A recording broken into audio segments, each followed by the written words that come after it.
everybody, it's Lou from Loop and Larry, Guardians of Geek. This week we have a power pack show. We're going to be talking about shock stock. We're going to be talking VHS. We're going to be talking subculture. We're going to be talking horror. We're going to be... Hey, Larry, what's happening? Hey, I just got our VHS deck that I'm going to connect to our big screen 27-inch Sanyo TV because it's movie night. Oh, I love movie night. Yeah.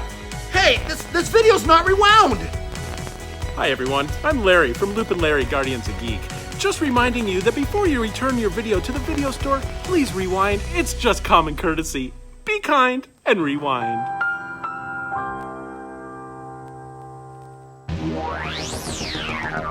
In a world filled with intergalactic space battles, metahuman destruction on a global scale, and psychopathic serial hauntings, there's only one team who can make sense of it all. When your world is overrun with rampant pop culture, call Loop and Larry, Guardians of Geek. All right. Oh, that's the well, we got guests in the studio who are exposed to the explosion. we should probably have reined that in a little bit. We should have told them. Keep people safe in here. We're okay. We're okay. Okay, good. They're fine. They're okay. All right, so today we have a very special episode of Loop and Larry. This is episode 10, right? It is 10. Wow, we started at the beginning of the year and we're already at 10. We're in the double digits. It's crazy. Now we got a long way to go to 100. A long way. So today we've got two great guests on today. We got Jake Windat.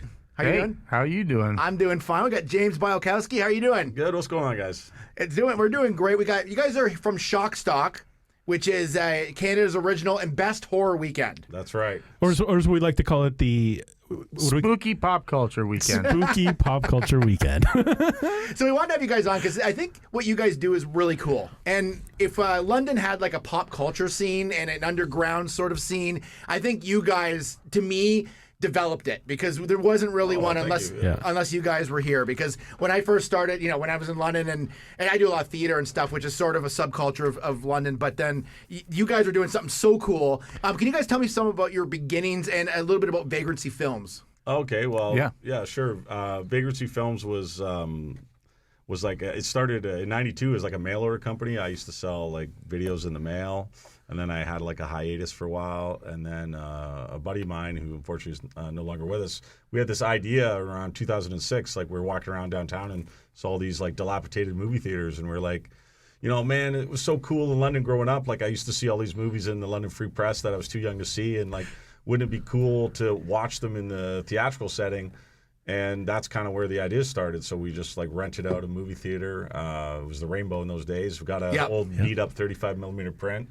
And that's kind of where I met Jake. Jake was like our customer number one. He found out about it. And then him and I started bonding over the years. And then, we were doing 2 or 3 of these shows a month. And it went on for almost, 5-6 years. And then we started to notice that there was conventions all around the area, but nobody was focusing on the kind of stuff that we were into, like just like horror. They would put a horror movie section in a big kind of fan expo setting, but they weren't doing like the conventions that we'd see in the States where it's nothing but, kind of counterculture and horror movies and stuff like that. So that's kind of where the original idea started, where we just were going to, see if we actually from London. We used to do like off-site events for, the guys at Fan Expo and stuff like that. We would do like an off-site screening, and we'd pair it with one of their guests. Mm-hmm. So they'd have a guest. We'd rent the print, find the theater and stuff, and then they'd have kind of like a screening hosted by them. And it was mutually beneficial for everybody. And then one year we found a print of a movie, super rare 35 millimeter print of a movie called I Spit on Your Grave. Oh, and we tried to get the convention to book the star, Camille Keaton, to come to the show. And we're like, book her, we got this print, it's going to be amazing. And they're like, no, we're not interested at all. So we contacted her on our own, and we said, can we bring you in? You can be at our table, signing, and we'll sell tickets to the movie, and, we'll make it work out. And after the first day, the people from the convention came up, they scooped her away from us, and they moved her into the celebrity area, and they started pushing it. She made like a ton of money, tons of money. Wow. And we looked at each other and said, why are we doing this for them? And that's the other reason. Like we were saying, that, why are we doing this for somebody else? Let's do it for ourselves. And then we decided London was the place to do it, and it was going to be, we're going to make an event that's so wild and cool. And if you want to see it, you come to us. We don't come to you. That's great. I can tell you from personal experience, when Loop and I were in college in the early 90s, we were both sort of into the grindhouse films. We liked that sort of era of films. And then we heard about what you guys were doing, and we started going to your screenings at the Rainbow, and we had never experienced anything like this before. But when you guys were running your screenings, you weren't just going to a movie and just buying popcorn and sitting and watching a movie. Like, this was a fully interactive grindhouse experience, the way you would have experienced it probably in the 70s. So, we were yelling at the screen. We were talking to the actors up there. They couldn't hear us, but it didn't make any difference. Yep. And Very reactionary. People chasing each other down the aisles. Yeah. And the thing with the yelling is, like, we got in a lot of trouble in the early days because there were people that legitimately wanted to see the film. Like, they didn't want it to be, and they thought that we kind of put everyone up to that. But the whole idea was, like, we wanted cinematic freedom. So we would play this movie, and then the yelling and everything just started on its own. And then it started to just take on a life of its own. And then we we really, really focused on the most authentic presentation possible. So everything had to be 35 millimeter film, which I'm kind of bouncing all over the place. But that's what really did us in the end, is when cinema went to digital.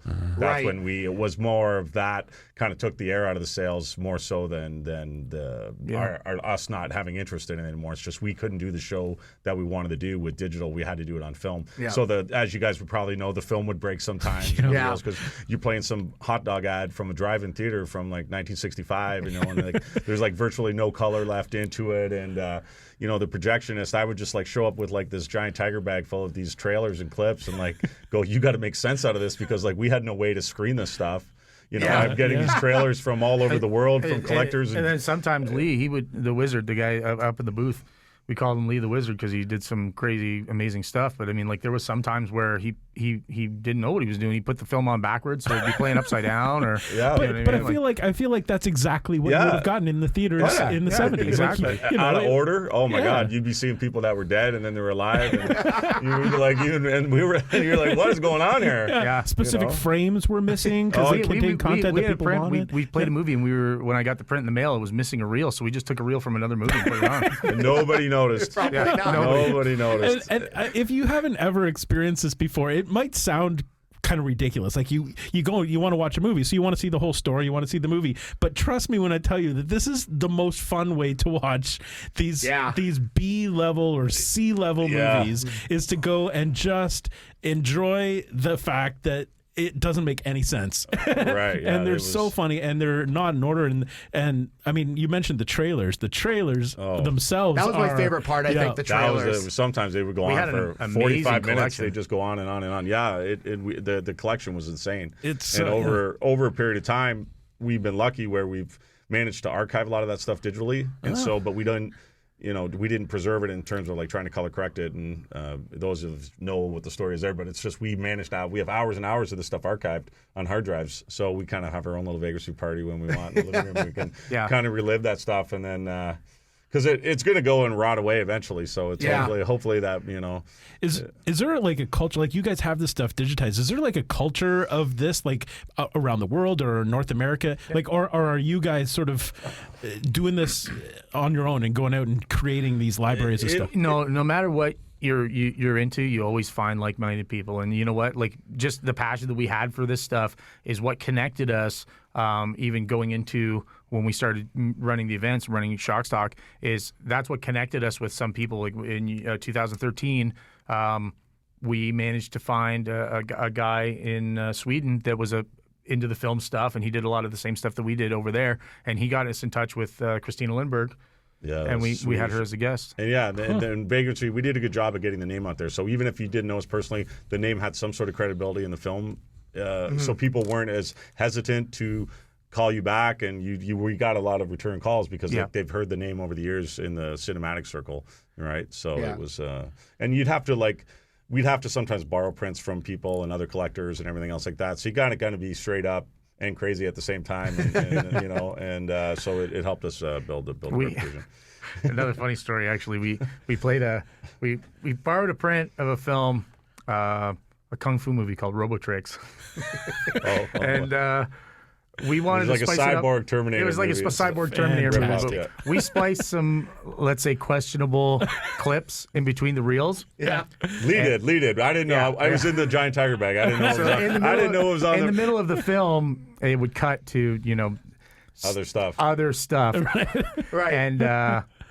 And he totally forgot to take it off, and then we sent it back, and it played to like some festival in Spain.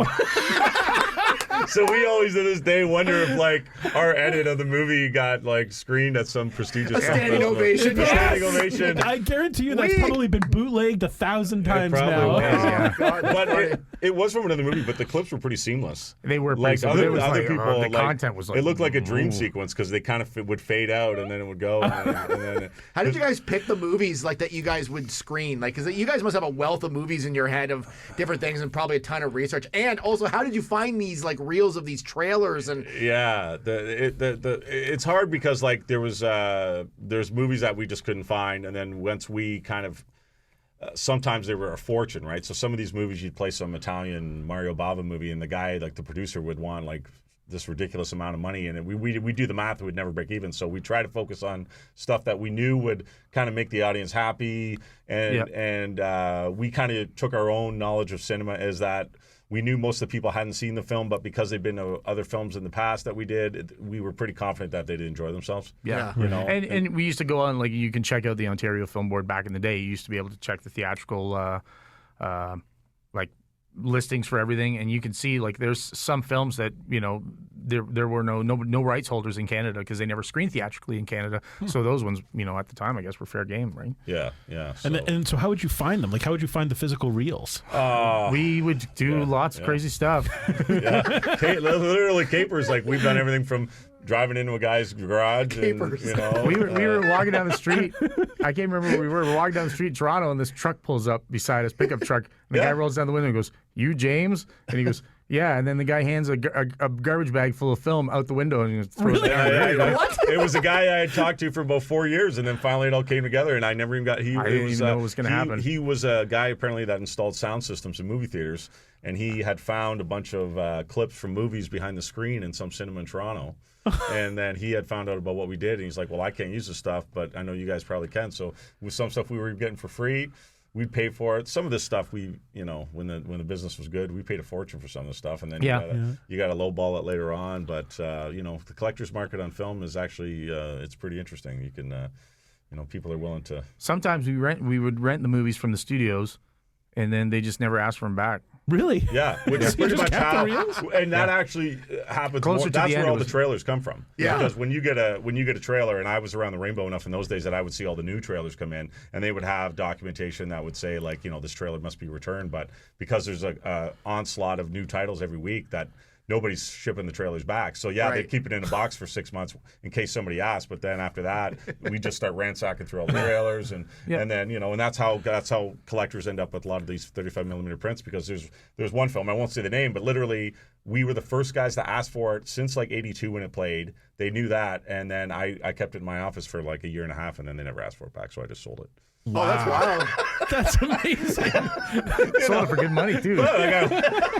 Well, I mean, I don't know. Like, it's just I couldn't believe that nobody cared, right? Yeah. But and then near the end of the 35 millimeter days, like there's videos of this on YouTube. They were literally like taking a bandsaw to this stuff and shredding it. Like, that's wow. So, There's a famous theater in Toronto too that's gone now. It's called the Metro Theater. It was the last adult movie theater in Toronto area, and we actually got into the basement of that place. Oh, and no. it was like a film catacomb. It was crazy. And they weren't keeping any of their material. Like you could just no, he wanted top dollar for every single. he He knew was what he was unrealistic. He knew what it was worth. Right? He thought he was sitting on $20 million worth of film stuff, but I mean, it's all in garbage bags. It's rotting. It stunk like vinegar. It was just awful. But we were in our element. We loved it every second of it. Did you get anything some good? stuff from that? But yeah, Yeah. it's- You did. and apparently that archive's still there. But Wow. what are you going to do? The building's gone though, so it must have moved somewhere. But we had connected with a company kind of keeping the flame in the U.S., Vinegar Syndrome, who kind of is like the Criterion yeah. of this kind of cinema. Yep. And they are releasing like some of the most insane stuff that we thought was lost, and they're getting a hold of the original negative. So like they do the full restoration. They full get restoration the process. AAA and process. stuff like Really? that. Still on 35 millimeter. Yeah, they use all the They original take all the 35 negatives and they scan it all into 4K and they release it on Blu-ray. And Wow. Yeah. and they're with all the trailer reels and everything That's right. else like that. And it's they're a pretty good little company keeping that kind of dream alive. So yeah. Did you guys ever get anything that you bought and it was not the quality that you had hoped?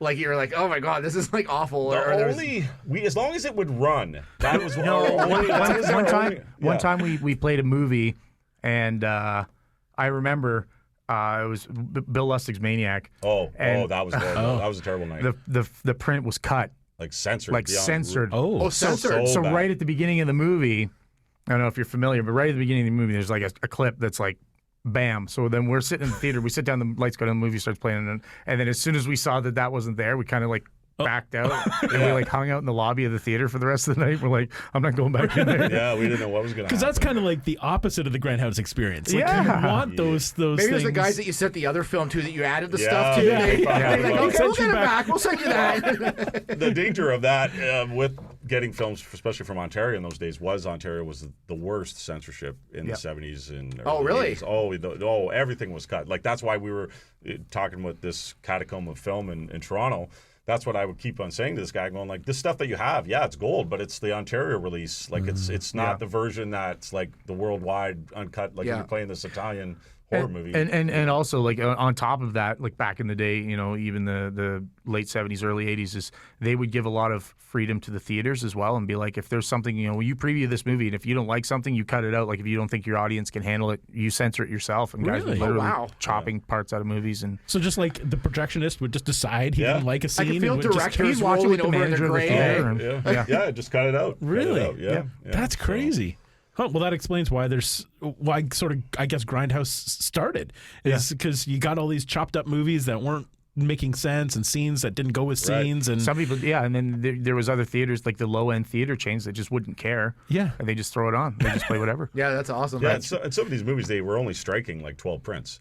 So that's why by the time you have to think like that life of that one print of that film, like it had played in all over drive-ins, all over everywhere, and then they tour it. Like I'm old enough to remember like Jaws would still play at the Mustang Drive-In 3 years later because everything, but it was still first run the days before home video and stuff. Everything was like I'm watching Thunderbolt and Lightfoot with my dad and all these Clint Eastwood movies, and they're already like 6 years old. Yeah. And as a kid, everything's brand new because it was all that's how the drive-in in those places work, right? Yeah, You yeah. get the one new movie and then a bunch of old stuff. Yeah. Because not everyone got to see it first time around, right? So it was kind of pretty exciting. So that makes sense. thankfully, I was old enough to kind of get the tail end of that, and then that's what it was kind So of that's where it all sort of began for you, is just spending time at the drive-in, seeing these things. And London had so many drive-ins in the 70s and independent movie theaters. It was a great time to grow up, and I have pages of this stuff on my Facebook page, and you can't even believe that. I mentioned it earlier. The London Free Press, right beside a Peanuts comic. There's an ad for like the most insane stuff that was playing downtown on Talbot Street or something. You're like, what world are we in that this stuff even played in London? Like you can't even believe it, right? Because it's but it did, and that was just the days of the Grindhouse, So when you started it up again in the 90s, Right. did you find that there was all of a sudden a resurgence? Like people going, this I miss this. Like I want to be back into this. Yeah, and when that Tarantino Rodriguez movie came out, that's when it was really booming. When we noticed as trailer collectors, with the prices were going through the roof because everyone was kind of trying to do it at that point and trying to every town was trying to replicate. It was Grindhouse chic. It was Grindhouse chic, exactly. Yeah, absolutely. And I think that's what hurt us a little bit too, is that people started to go and enjoy themselves, but then it became like the best way to explain it, where it didn't change enough. So if you're into the films, you'd go to all of our screenings, but if you're just like a casual person that maybe was taken there on your first date or something like that, you go, I went to a Vagrancy show, they yell at the screen a lot, the movie kind of sucked. And, and that's like, it wasn't enough to keep it going longer and longer. It was like one of those things that everyone kind of did in the city during that period, but it wasn't, I don't know. Yeah. Everybody would say that they went to one, but then you'd have a core group that would be at every show. That would keep coming back. Well, that makes sense. We've joked because the Highland's doing a great revival right now, and they play some stuff, but the stuff that we showed is like Yeah. Oh yeah. Oh, I not mean, you even weren't anything. weren't showing Jaws. We You weren't showing Back Jaws. to the We weren't Future. showing Jaws. But I've commented, like, I don't even know if today's audience of a 20-year-old, how they would even handle it. Yeah. Like, if we did, like, I teleported and I did a 2006 verbatim Vagrancy show at the Highland, I think they'd probably burn us Call at the the cops. stake. Yeah. They really, I don't think would be able to I comprehend. don't know about this 100%, I don't but know. I don't feel like people like kids today, or kids today, I feel like I'm 1,000 years old, but I don't feel like there's the access to those type of films right now. Like even digitally, maybe Shudder, maybe like Yeah. a Yes, little bit. yes and no, but yeah, there's a lot of stuff that that gets pushed to the front, and there's like, oh, this is what it looks like. But then you at the same time, then you also have all these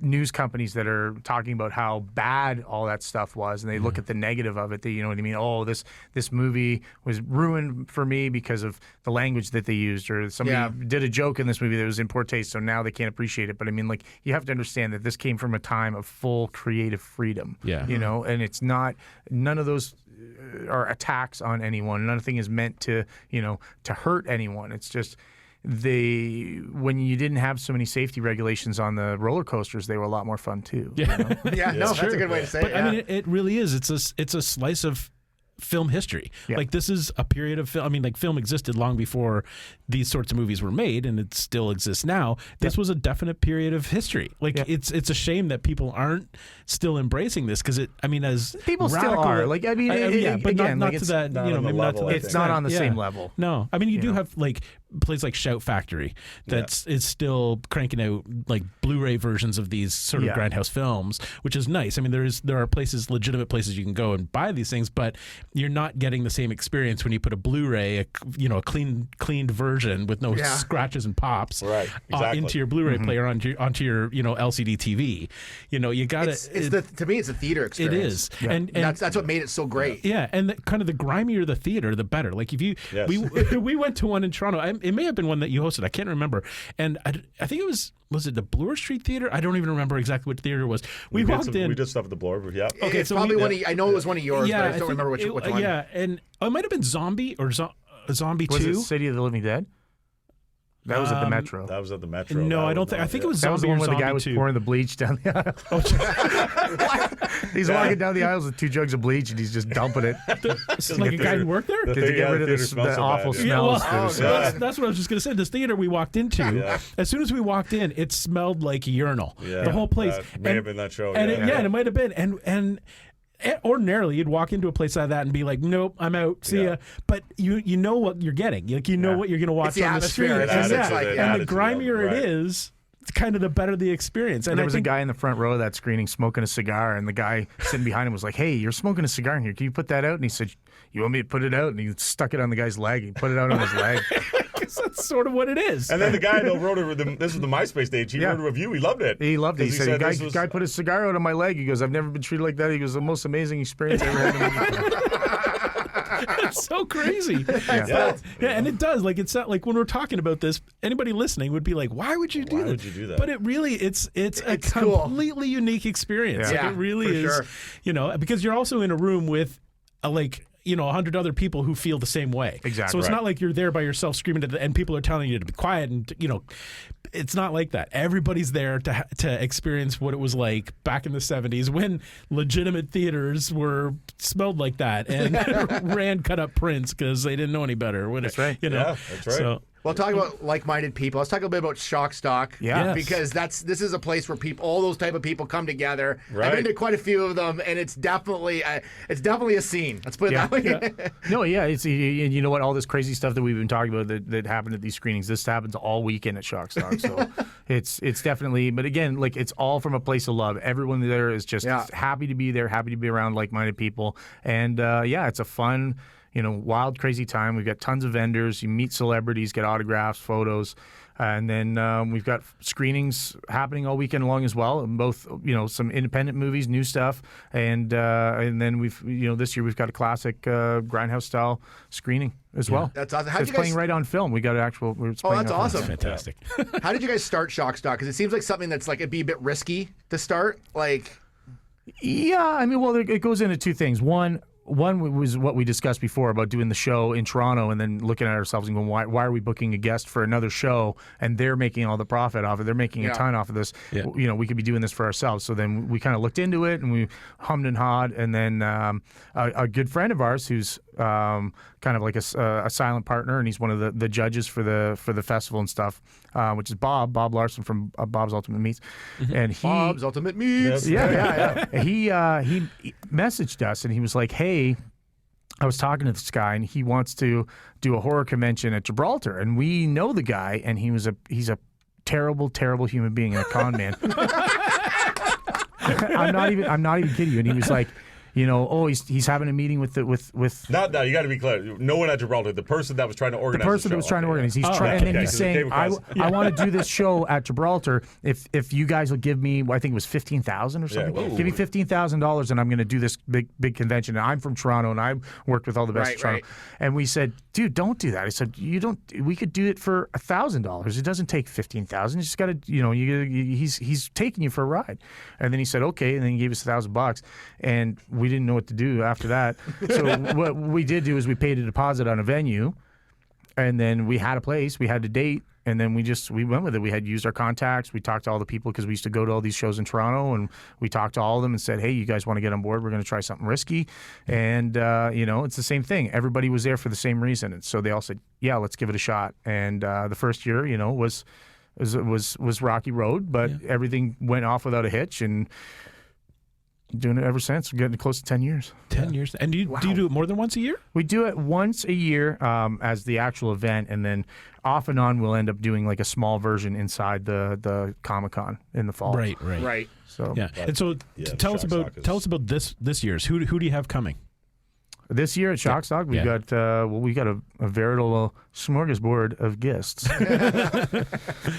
both old and new. I mean, if you're into the classic stuff, we've got Felissa Rose from Sleepaway Camp. We got Kelly Maroney from Night at the Comet, Chopping Mall. I'm pretty excited about that, actually.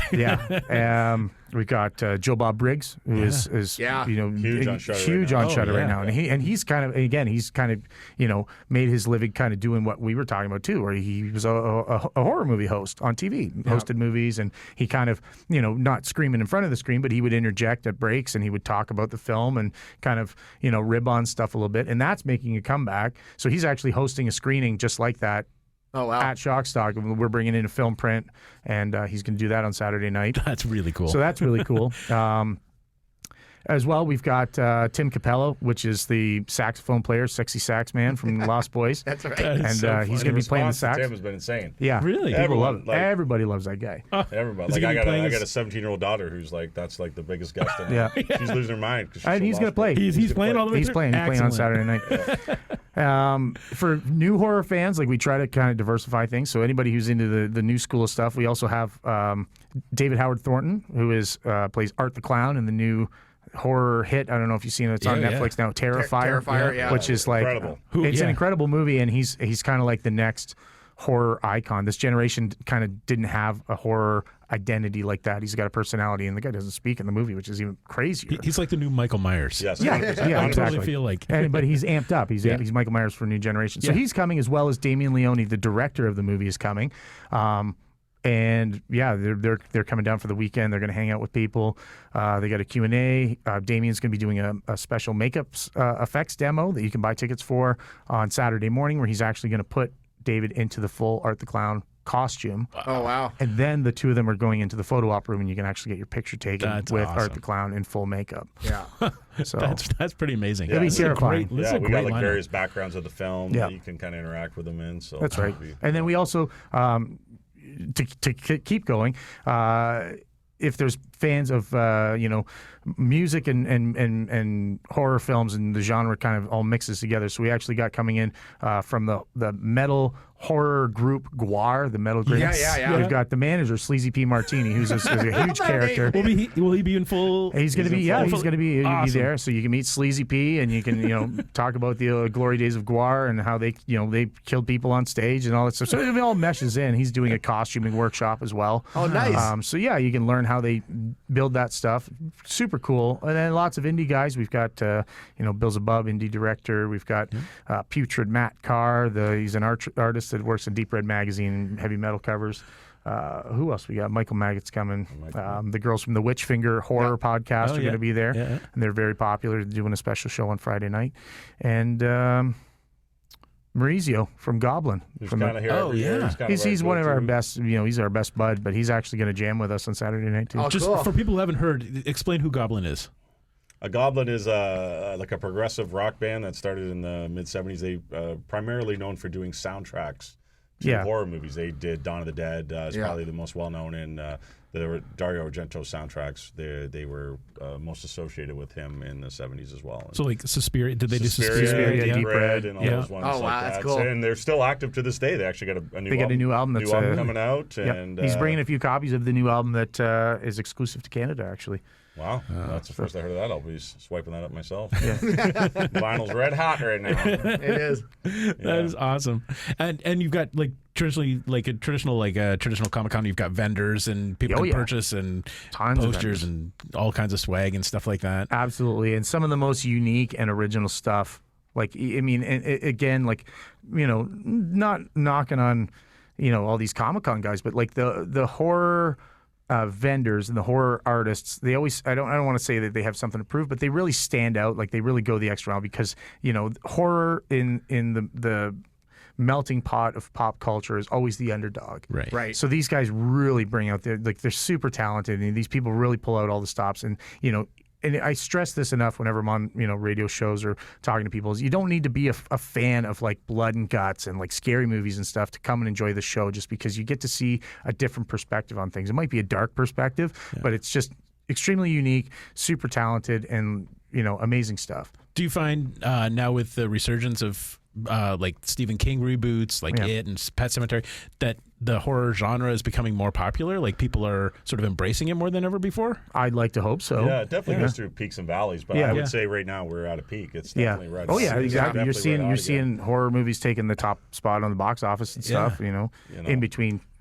when the superhero movies and come out. we see the messages. I mean, not to be sometimes the amount of messages we get are from a whole new. We always have our core shock stock base. Those are the fans we can count on. Yeah, they're the friends that even go back to the screening days and things like that. But we're seeing a lot of new people, which is you get a lot great. of questions on the website. Oh, how does this work? How does this work? And we're like, what do you mean, how's it work? And you're like, oh, you're new. Like, there's a lot of new people. Yeah. So you have to but I mean, like, that's never a bad thing. When you have people asking questions, always good for us. We love it. Bring new people in, bring your kids. Yeah. We got actually on the Saturday morning, we've got a kids spooky, it's called Weird Science, a science show for kids, and that's included with admission too.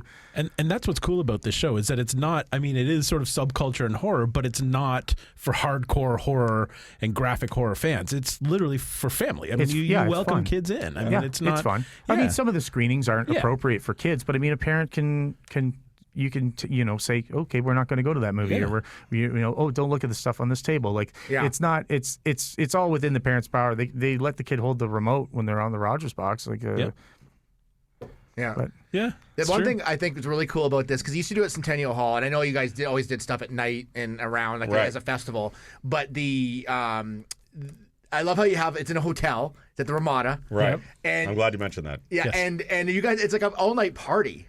Oh yeah, which is cool. Like, it doesn't. Like, I haven't been to it, but it looks really wild. Yeah, and let me just clear. Like, we are the kind of the guys that organize the show and stuff like that. But like, we take it the extra mile. So Friday night, I'm busting out the karaoke machine and I'm running karaoke. After karaoke, we close the bar room and everything. The bar closes on site. There's another room off to the side. James is pulling out his vinyl collection, spinning records all hours of the night. Like, we're not just taking your ticket money. Like, we're running a show. Like, we're here to entertain you guys, and we're pulling the all-nighter Frighter, and that's what we call it, the all-nighter Frighter, because it's all night. If you want, you know what I mean. If you want to go up to your room and take a slumber time, nappy time, that's fine. But if you want to party, we're here partying with you. And I think one of the coolest things that I noticed this year is you've got Railway City. On board, who actually has like a shock stock beer. Yeah, shock stock beer. They sell it at the bar. Yeah, that is so cool. So you get there, everything shock stock beer. And there's you buy a T-shirt. You get last year we were giving out sailor hats.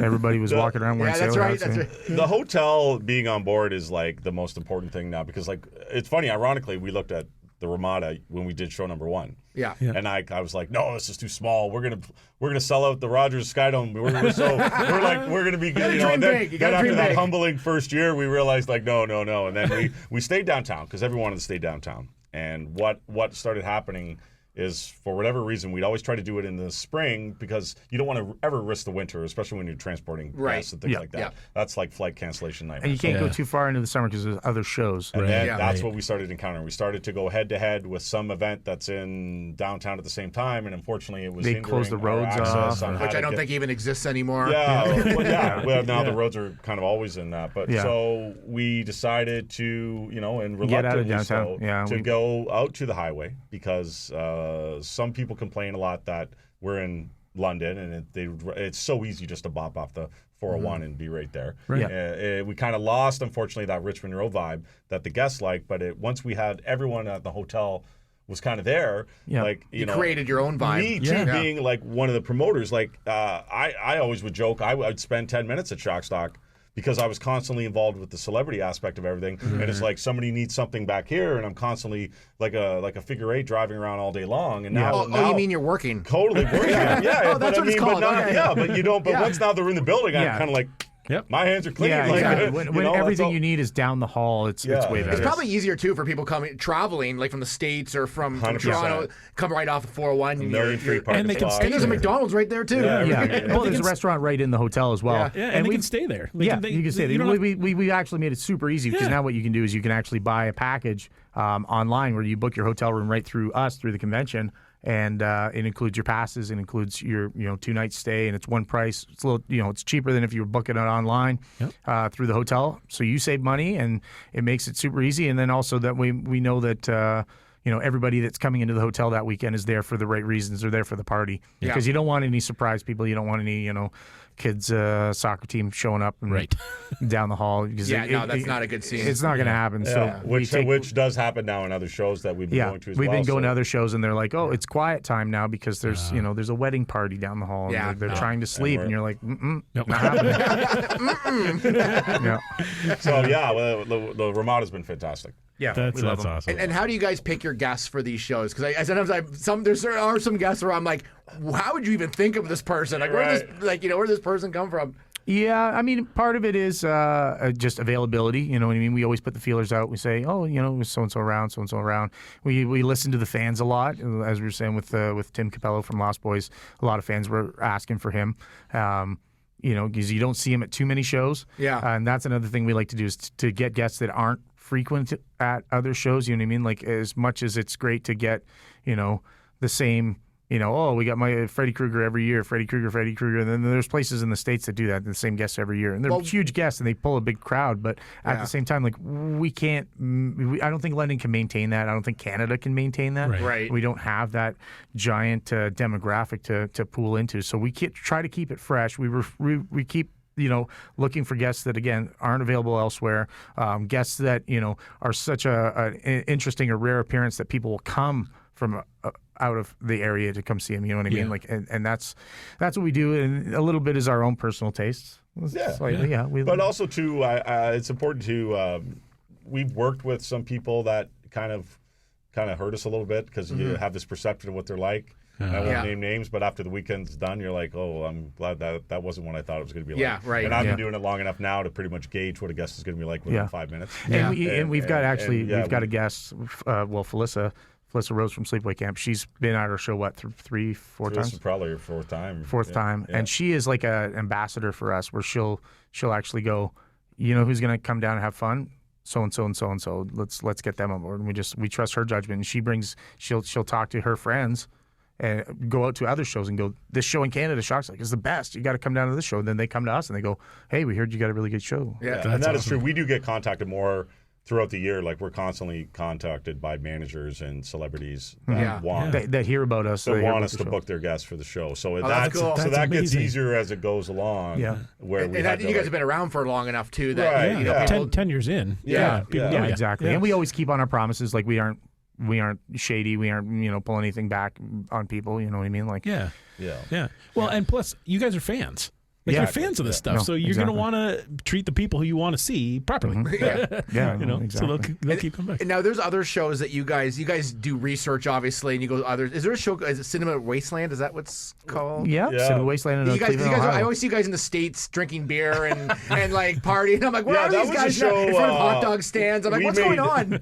I made no apologies, and Jake had been enough to him to. That was the kind of the show that we tried to like kind of emulate. Yeah. Oh yeah, we Well, totally. which is fine because you gotta start take somewhere. something and you change it and you make it your own. You know, I'd heard about the show for about 5 years, and I'd kind of same thing when I finally went. I couldn't believe it. I was used to like Fan Expo type of crowds, and I was like, what? It's like tailgating. I just drove 6.5 hours. I'm in a parking lot in the middle of Yeah. nowhere in a Holiday Inn somewhere. But it didn't really matter because the people kind of like, you know, and we were so inspired, and we still have so many close friends to this day. That we Even met some from like the show. guests and stuff. Same thing. Like our people like Bill's above, who's a guest at our show. Matt Carr, Putrid Matt. He and those guys are guys that we met at the show. That I mean. Even sometimes I don't think they were even guests. They were just there hanging out, and now they've made names for themselves and they got a career going. We go, yeah, come on up and do our show. But I mean, like it's like you were saying too. It's different in down in the States in Ohio because there's tailgate laws. You can crack open a case of beer in the parking lot and sit there and drink it. Well, we do have Ford now, so that anything may, goes. that may be this time next year. You may be But tailgating too. yeah, in the States is a whole different monster. There's a show every weekend somewhere, right? Yeah, Yeah. These exactly. guys will travel. Like we'll see the plates like. You know, Kentucky, Virginia, all over the place. Like they drive like nothing. Where we're where they really, just follow really the shows. against a lot of people. If they're not local, they don't want to go. Right? That's kind of hurts us a little bit sometimes. It's like Toronto. Why would we go to London? We're from Toronto. You know. It's like, Every year we always get requests. Come to us. Why don't you guys do the show in Toronto next year? Why don't you do it in Toronto next year? So now we have a chartered bus that goes from Montreal to Ottawa to Toronto. Yeah, to pick people up. we started. Yeah, we have a shock stock we bus. call them out on it. We go. That we is got a like the bus if you coolest want." thing I've ever Seriously? heard. Yeah, they play horror movies on the bus, and you get picked up. Can you catch the bus here and just do the tour? Because I wouldn't mind riding the bus. Maybe we'll do it. Maybe that's what If you we're go gonna back, do. you're gonna have to figure out how to you get can back go to back. Montreal. Oh Take the yeah, bus. that's yeah. really cool. So This is funny we did 'cause- that this year, and we said, okay, you guys, now you've got no excuses, and the tickets are super cheap. It was like $79 return, like What? round Yeah. trip from Montreal. You can't even buy Wow. a Greyhound for that price. Yeah, Oh, that's great. and the party starts there. Like it's Oh yeah, you're- so you yeah, got your absolutely. ready to go, right? that's fantastic. Wow, you got this thing down. I just hope like when the bus pulls in, like this is the first year doing the bus thing, so I just hope when we pull in, the driver's not going to be like, okay, you got to get a bucket and Yeah. oh man, you got some clean, Yeah, you got some that's mess to probably clean true. up in there. James will have to go back to work. Yeah. What's the craziest story from Shock Stock? Like something that's crazy that happened in the 10 years. That we can say on here, like Yeah. You can, Well, the earlier days we used to go to the Station Park Hotel. That Yeah. was called, and we would sell a lot of rooms out for that, and they would comp us their notorious what we call the 1201 suite. 1209. 1209. Sorry, it's been so long since then. 1209 suite, which was hilarious. Like one time I was in the elevator with a bunch of people trying to be dentists, and they were like looking at me going. And I'm like, where are you going? And they go, where are you going? I go, I bet my hotel room's bigger than yours. And they don't believe me. And I open up these massive double doors. There's like 1 million people in there. And I take them over to the bar and like give them all a bunch of free beer that we got comped from somebody, and they all leave. But like those parties in those days, like I remember one time, like I was in the corner like by a plant, and I think I counted 230 people in a hotel room or something. Wow. oh Yeah. wow. Yeah, It was because just- we didn't have a whole hotel to take over, right? So, Yeah. we just had that one suite, and it was like they call it the Prime Minister's suite or something. It's such a beautiful room, and we just packed it full of people. It had its own bar. There was a bar, so we had people set up behind the bar, just pouring drinks, and just. And nothing ever got broke though. No, It was no, like everybody's everyone was super respectful. respectful, but Yeah. there was 1 million But people. you'd like in look around, you'd see like Claudio Simonetti, on the couch. Guys from Goblin, yeah, that was another really guy from surreal for Goblin, that. right from Italy, and he's talking. He's got his arm around a few people, and he's chatting it up. And you look in the corner, and there's like Joe Pilato from Day of the Dead, and he's talking about architecture, and he's talking wow. about Boston, Yeah. and he's Wow. drinking, and then Yeah. Joe, what's his name from Night of the Living Dead? He's sitting at the bar, order him another round. John Russo. John Russo, drinking yeah, beers he's- like they're and he was- Coca-Colas. yeah, he's just, and everybody's Yeah. just hanging out and have a great time, and like and again, like that's kind of where we got our notoriety, I guess, too, Yeah. in terms of like the show being so wild. But now that we're in the hotel, like it's like that all the time. Yeah. That It's like is that all gonna the be time, the like- party of the century. But show number one, it was the Ladies of the Evil Dead, Yeah, and we talked to them, and I had to go to I won't say which one, but I had to go to her sister's house in Michigan to pick her up because she was just at a wedding. Oh, yeah. And then I get the other two, and then I was like halfway back into Canada. We were driving from Detroit, and I kind of built a little bit of rapport with them at that point. And I was just like, I just want you to know, like, if I was 15 right now, I wouldn't even be able to process what's happening. You know what I mean? And That's so surreal. I kind of feel like I beat myself up over that. I feel like I'm a jaded jerk sometimes. Like but 'cause we know these people now on a personal level. Yeah. And I'll go through my phone sometimes and I'm looking at my contacts of these people that were my idols and stuff in the 80s. And it's just, I feel so blessed that it's crazy. But it's like, it's because we spend 3 days with these people. Yeah, You spend yeah. time And we with them and you become connect with them. You actually feel like they're like Diane Thorne from the Ilsa films, like still sends my kids like presents Wow. for Oh, wow. birthdays and everything, and she'll call us and just to shoot the breeze when Yeah. she's bored. And I'm like, this is like This is an icon, yeah. I call it talking to me on like just on a random Tuesday. Wow. It blows my mind. You know. Well, speaking of how you felt when you were in your teens, in your younger years, why don't we take a little trip back in time and talk a little bit about how this whole VHS era started. We're just getting in the car right now. This is our. You guys haven't been in it yet. Here we go. All right, sounds of it. Getting ready. It's a real jarring.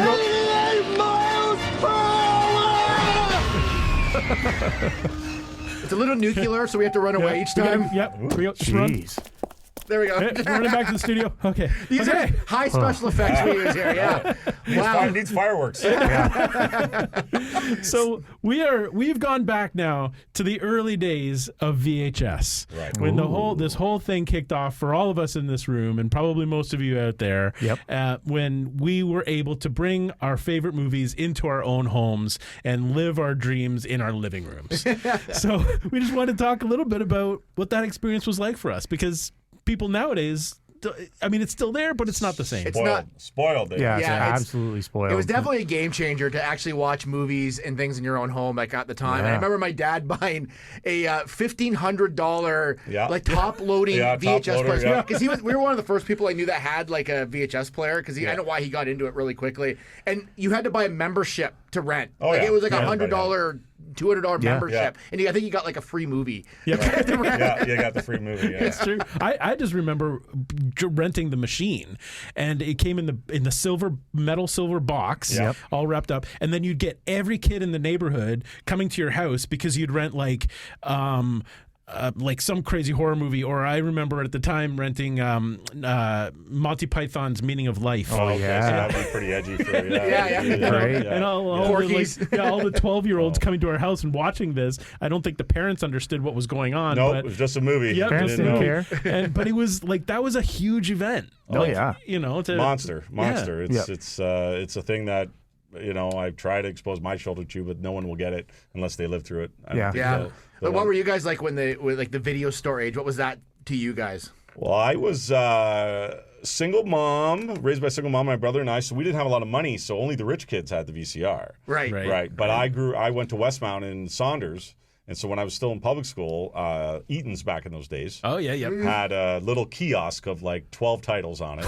But I would love it. They had a VCR hooked up and they'd play Alien all the time. So I'd go over my lunch. In the store? And I'm watching the R-rated version of Alien all the time on my lunch. And as a kid, I'm like, this is the best. There'd be a little group of kids huddling around. And then my mom got into the travel agency business, so they had a VCR to show travel videos. And so she'd take the thing home on the weekends, and then boom, my brother and I just started going to town after that on renting tapes. It was just you'd watch The Fog and you'd rewind it and play it again because you could. Yeah. Yeah. And it was just so groundbreaking that you could do that, right? Yeah, I remember watching movies multiple times. Over and and over. And the weirdest, like I used to remember, yeah. I remember renting like Barbarian Queen and all these like Yeah. Sword and the Sorcerer, and Yeah. I was so into those B grade like Barbarian yeah, movies. yeah, Everything, the everything, Barbarian twins or brothers. I don't know. There's all yeah. these movies, and they were so awesome, and I'd like watch them again and again and again. Like it was Right. just so weird. Yeah. Such a weird time period. It was Jake, were you? My first memory. My dad was with a construction company and stuff. So he was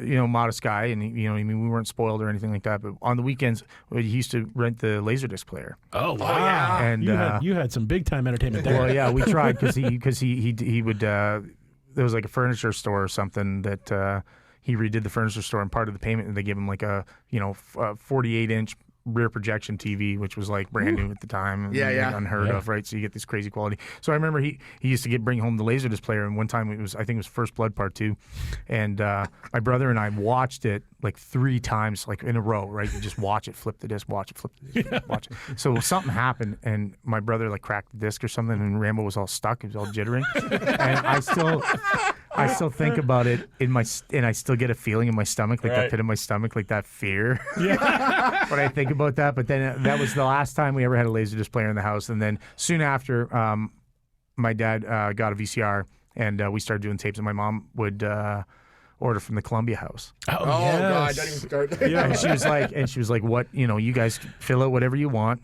Get it from Columbia House. We did that for like a very, very short period of time because it was expensive. Yeah. You didn't realize how expensive it is. Those first 12 that you get for $1. Yeah. Very deceiving. Yeah, Army of Darkness, and I think Dr. Giggles was another one that I got. And then what happened was after that, we moved and we lived up in Northern Ontario, and we lived on a reserve. And my brother and I had to bike for like an hour and 45 minutes to get to like this little trailer at the end of the reserve that was like a convenience store. Yeah. And we rented movies, and we used to write down on like, scrap of paper or something, give them a list of what they had to get. Because we watched every movie that they had. Like we just go all summer. That's all we do, because it was the same. It was like $1.50 or something like that to rent a movie. So we just kept renting. So we started showing up with like, here's a list. And then, the Paramount had Full Moon that used to do the films, Puppet Master, Trancers and Head of the Family, all that stuff. And what they would do is it was smart back then, because it was like comic books. So the movie would end, and then he would be like this little video magazine at the end where they'd tell you about like 4 other movies that were coming out. Get you hooked. To get you hooked, and then you'd be like, oh man, look at the trailer for this one. Oh, I gotta write that down. And we'd like bite down, and we'd like, here you go, and like, give me this, and But I mean, part of the experience wasn't even just being in your home and watching this thing. It was actually going to the store. Yeah, it was and the process. looking on the shelf. It was an outing. You could spend like an hour or more just wandering around the store, going from section to section, looking at literally every single cover. And those are the days when the cover art was cool too. Yeah. Oh, yeah. And again, not to jump back into horror movies and stuff, but I mean, like back in the day, like Bandito Video, when it had like the horror movie section was like a castle with gates and stuff. And it was like an experience. And you're like, you're looking up at these massive gates, and you're like, oh man, like what's in there? And you get in there, and everything was spooky and everything was crazy, and like that was part of the experience as well. You're right. It was 100%. And the movies sometimes were absolute garbage, but the covers were wicked. Well, that's the thing, and they sold you based on the cover, because most of the movies that I used to rent, like Chopping Mall at the time, things like that, you'd have no idea what was going on inside, like what the movie was about. It was literally only based on the amazing cover art. And we've talked about this before. We reviewed The Gate a while back. Great. And it's a fantastic movie, but Loop couldn't remember whether he had actually seen it when he was a kid until he saw the cover art. Oh, and then, and I was like, because it's usually back. the box, it jogs the memory, right? Yep, it's amazing. Yeah, those VHS days were like just like that was all the entertainment there was. Go back into Shock Stock again. Yeah. As I feel bad, I was talking about it, but I was about to bring Shock Stock up. Is when we first started. Year 1 of Shock Stock was it said Shock Stock, Subculture Weekend, and VHS tape swap, because we used to really push the tape. And there still is, to this day, there's still at least three or four guys that just have booths with tapes, nothing with tapes, nothing but tapes, crazy wild tapes that you remember from back in the day. And some of them actually fetch a really high price. They're very collectible now. Really? Is that Super coming back? collectible. Is our VHS sort of rare VHS coming back again? Rare VHS. Yeah, it's kind of gone through a little bit of a. It hit a peak, and now 5 it's kind years of, ago. We were at this Cinema Wasteland, and we saw this guy had re-released this horror movie from the early '90s, one of these direct-to-video things, and like I never seen a guy stuff more money in his pants in a weekend. Yeah. We couldn't. I couldn't understand it from the collectors. $40 US per tape, and he's just one after another, like people lined up, and he's just tape. Really? Yeah, Really? And we were like, what is going on here? And he said he traded the rights to the movie. The guy who owned the rights to the movie, he traded him a boat motor for the rights to the movie, and then he re-released it. And the guy made at least 20 grand Just selling VHS copies. One show. Wow. Selling one movie on VHS. What is kind of the collector wants that kind of oversized packaging, which they kind of got rid of. Yes. You know, so it got associated with only adult films near the end. But when the earlier days, they were always in these big oversized boxes, which the stores hated because it took up so much room on the shelf. So because there was the regular there was like the plastic, the paper, yeah, and then there was but like it the was plasticky... big, almost like a size of 8.5, like it was like almost like a cereal box. Yes. Like, Yeah. it took up so much space, and then so the store would cut it, and so that's why a lot of those releases are so sought after, because like nobody really thought to preserve it back in the day. They were just looking at it as something they wanted to rent. They call it a cut box, $6 each and things like that, right? So you know, and you know, myself included, I got rid of tons of stuff over the years for that. I never would have thought. Like I was huge into laser. I never thought all the stuff on VHS would hold its value. No, and now even like vinyl, like something. There's a resurgence exactly. now, right? Now Everybody's like, cassette, it's the cool thing to do. Audio cassettes are coming back. Cassettes are coming back now too. Everything old is My new again. 9-year-old son is crazy about cassette tapes. Really? Yeah. I just bought a cassette on Record Store Day, so I bought a Prince one that was released, and it was like I was like really. It's like I'm buying like a $25 cassette. Do you even have something to play it in? I didn't even open it. I'm like, it's because that's what I think a lot of people do. They hope that they're going to be able to flip it, like certain. Not even flip it. It's just it goes on the mantle, and it's like a fond memory. It's cool. Yeah, we had done certain titles of that we put out on VHS to kind of cash in on that, or hope to cash in on it. And I know for a fact, like we were using recycled tapes, so like the movie's like 100 minutes, and I'm like recording over some copy of Bambi that's 75, and like the ending's not even on the tape, and like nobody ever reached out to us, because I said to Jake, I go, this just proves that they're buying this thing and sticking it in a collection and showing the box art. They don't even nobody's watching this thing. Like either that or the VHS player that they're playing it on, the heads are all clogged, and so the thing gets eaten. They never made it put to it the in end anyway. or anything else like that. But remember back, like the VHS was like $100. Like if you had a store, like did you say you worked in a store? No, I worked in a distributor that sold to the store, so I knew I was privy to what the actual pricing was. Yeah. Well, so give us the insight here. And I started in the late '90s, so kind of like the Waterworld era into right when DVD hit.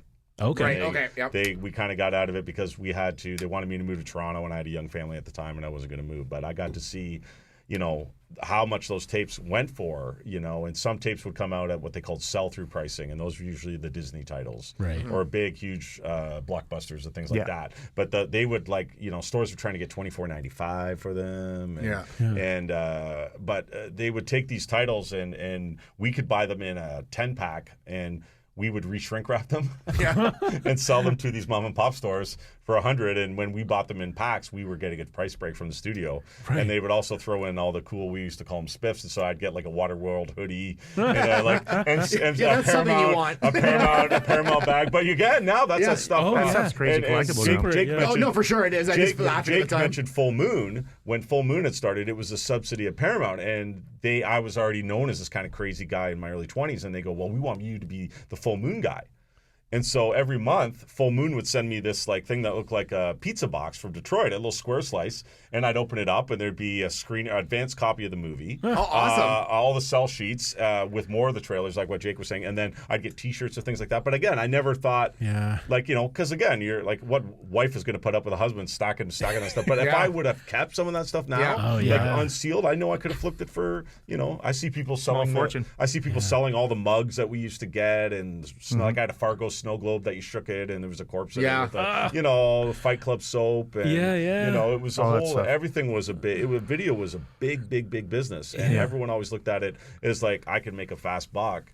And then kind of DVD came on over the years, and what I had started to find in the late '90s, I don't know if you guys remember the satellite DirecTV was this pirated satellite Wild West thing, and that's what killed the country stores, at least in this area, because they were competing with everyone was getting a DirecTV dish, and all that stuff was out, and why would they rent it, right? So quality didn't matter. It was all who had it first, right? And some people were break street date. I don't know, they put their copy of Snow White out on Tuesday, and it wasn't supposed to be until Thursday, and you'd have a hotline you'd have to call. My God. It was ridiculous. And we used to get these faxes from the RCMP that I used to love. They would tell you all the busts that they did in Toronto. Like, we busted a skid of pirated Sleeping Beauty in Chinatown or someplace. And you laugh and laugh. And then, but they would do these massive trade shows that were, they would call them Focus on Video. studio, and they'd have all the guests for free, kind of like earlier conventions, but all the guests were paid by the studio. Yeah. So you got the autographs for free. Wow. And you know, that's where I first met Fred Williamson, and somebody was stupid enough to try to break in his hotel room that weekend. I remember, like, I wouldn't want to try to find Fred the Hammer sitting in a bed. He's coming in on you, but it was the boom days, and I got to be really, really close with a lot of the local video stores. And I kind of knew who had the best selection. And if I had to go on record, Cinema City, if you grew up in London, was like, Oh yeah, it was Cinema City. Wow. Cinema City. We were in a film club, and we rented from him all the time. Had everything. Oh. Had And everything. he'd give us like these crazy deals, and like we could keep the tape for a month because we had to pass it around with like 4 people. And, Right. Yep. Like, Right. Yeah.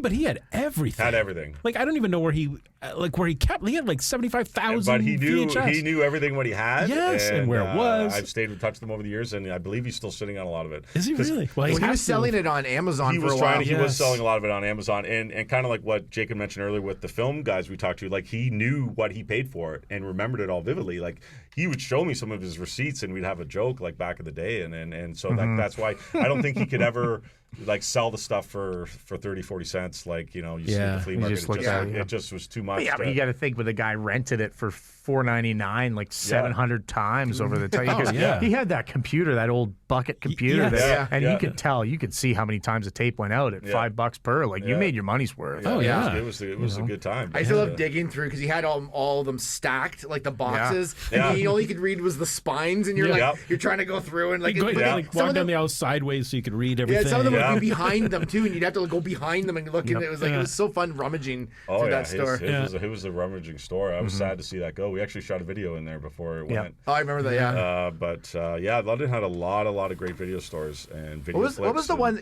We have that VideoFlix one downtown. VideoFlix had Yeah. one on Hamilton Road, which was really good, and Yeah.